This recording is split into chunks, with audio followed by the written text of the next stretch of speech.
Hey loves, welcome back to my channel. Today guys, I'll be checking out this interesting video and it's titled Former Secret Service Agent Analyzes Trump Security Response. You guys, I'm super excited for this. If you're yet to subscribe to this channel, please consider subscribing. Give this video a massive thumbs up, comment, share, and all that good stuff. And without much ado, let's see what this video is all about. Let's bring to the conversation Evie Pomporis. She's a former Secret Service agent. Evie, good morning. I want to put up this map of the farm grounds where this event was held last night. So the elevated position where the shooter was set up was about 150 yards from the stage where former President Trump was speaking. As a former Secret Service agent, are you surprised that building wasn't better secured?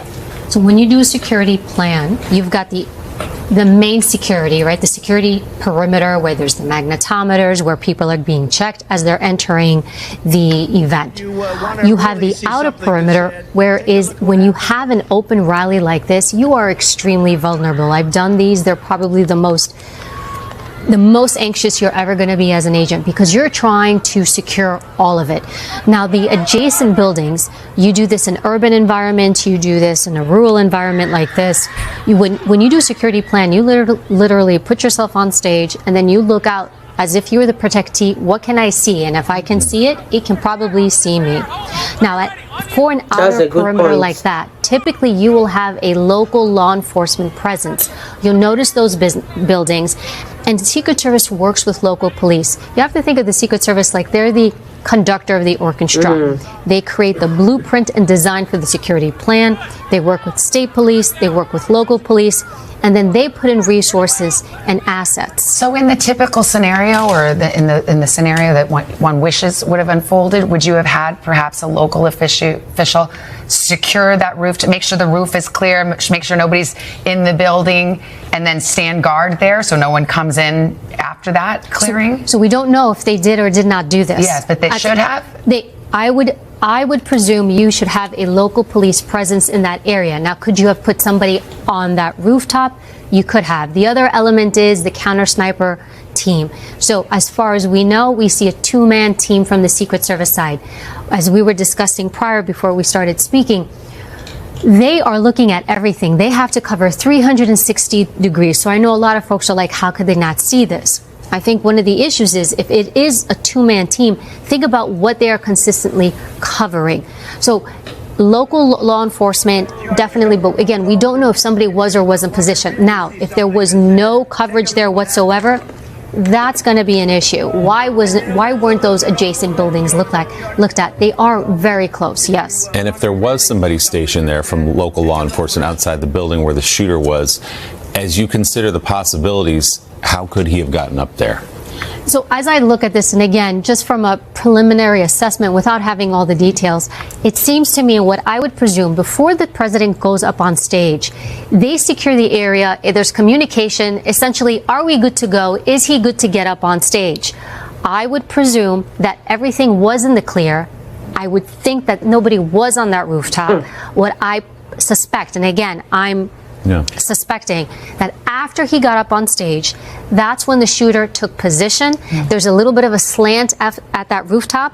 Also, some of the photos show that he's dressed in colors matching that rooftop and building to camouflage a bit himself. So I'm suspecting he took position after President Trump spoke, then engaged.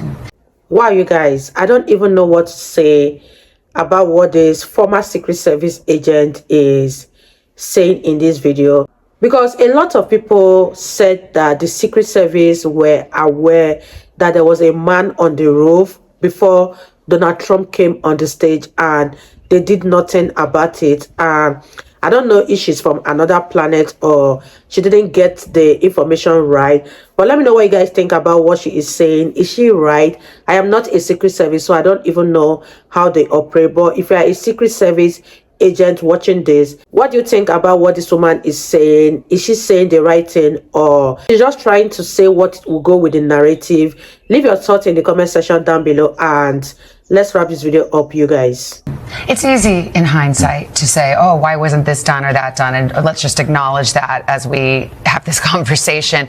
But it is interesting because there were eyewitnesses who said they were actually positioned kind of outside the rally, but were just listening, and that they saw the gunman up with the rifle flying around. They were trying to tell some of the local officials that they saw there. Is there a way to communicate? I mean, these are split-second decisions, but for example, if there had been a state police officer outside on that outer perimeter and someone said, there's a guy up there with a gun, can that message get communicated to Secret Service quickly? Are they all on the same comms? So really what the issue is, that person that was trying to communicate, were they actually verbally speaking to someone, or were they trying to get somebody's attention? When you're doing these rallies, you're looking at thousands of people. Yeah. How much law enforcement do you have? Do you have one officer or one law enforcement official to what? 1,000? And are they able to get that person's attention?